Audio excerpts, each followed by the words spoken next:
Once again, welcome to another edition of Falcons Web TV. Damon Markowitz along with Falcons President and General Manager Bruce Landon. And we'll continue on here with a variety of topics that we've been getting from the Facebook chats. And before we go into another topic, just a reminder, go to falconsahl.com. You'll see all of our social media outlets, our official Facebook page, our official Twitter page. Stephen Handjack doing a great job with the Twitter page. He's got photos of sponsors, playoff games, you name it. Every day, everything gets updated, a daily chat on Facebook, so a variety of social network streams out there for you to keep in contact with us through the summer months. And Bruce, continuing on with a pretty busy agenda we have here, another topic that came up is the All-Star Game.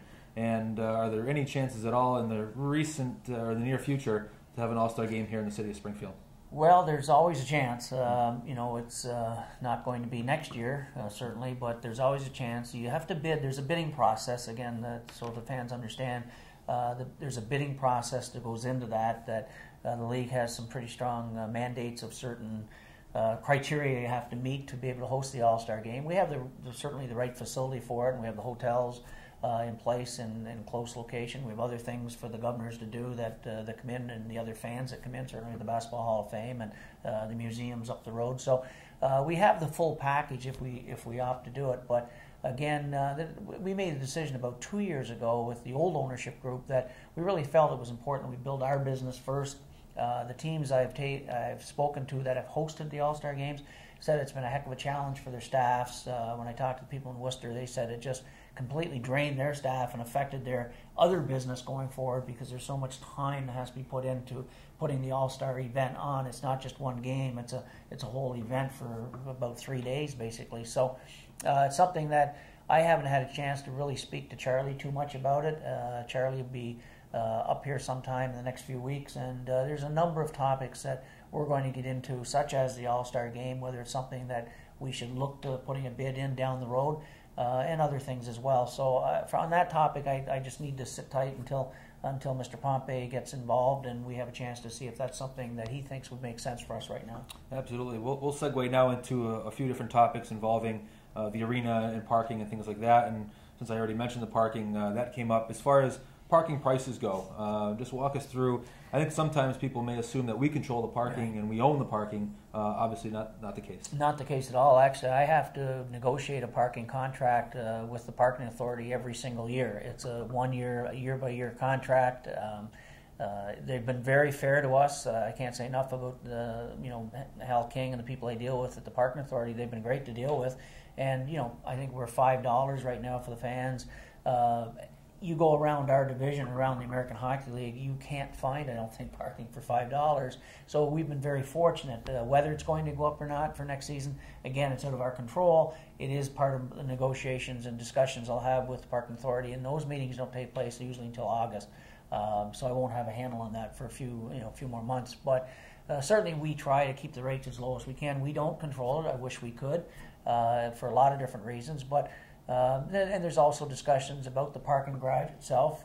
People who stay tuned to what's going on in the news might recall that they may have read where the parking garage is up for sale. It's gone out to bid. Whether somebody buys or not remains to be seen. There's one of two things is going to happen eventually down the road. Either the parking garages are going to have some serious renovations on it, or it may at some point in time in the very near future have to be taken down completely and a new one will have to be built. It's starting to show its age, certainly. But as far as the pricing and control and all those things, that's all in negotiations coming up later in the summer. Sure. Staying with some news around the arena itself, one I believe it was Kim mentioned about getting some healthier food options at the concessions. Some salads, some wraps instead of your original chicken strips, and all the things I enjoy, the chicken strips and fries. But certainly a good point. What are our options there to get some little healthier? Well, it's a great question. It's a wonderful question, and I think that's something I haven't even thought of. Again, so people who don't understand, we do not control the concessions. Center Plate actually operates our concession operation here, and I think for the most part do a very good job. Now, there's certainly always opinions people have about pricing and quality and quantity and service and all those things. That happens in any kind of food operation, but that's a very valid question. I have a wonderful relationship with the people who run the operation here. Diane is great to deal with, and when we've discussed certain things like dollar hot dog days for kids that we've done, she's been open to suggestions. So that's a very valid point, and I'll make a note of it. And in my next meeting coming up probably in a week or two with Diane, we'll discuss if they are making any plans for adding some healthier items going forward next year. And that is something that you do on a regular basis, meeting with the building. Oh, absolutely. Yeah, people. Part of my job here is is we're the prime tenant, and I have to. I'm the guy that meets with Matt Hollander, who's the general manager of the Global Spectrum, runs our facility. And again, Global Spectrum has done a great job. They're you have to respect that they have a job to do. They have profit margins to worry about. But I think for the most part they do a great job in keeping the building clean and addressing our needs. I mean, there's some battles you learn that you're going to win. Some battles you're not going to win. You have to pick your spots.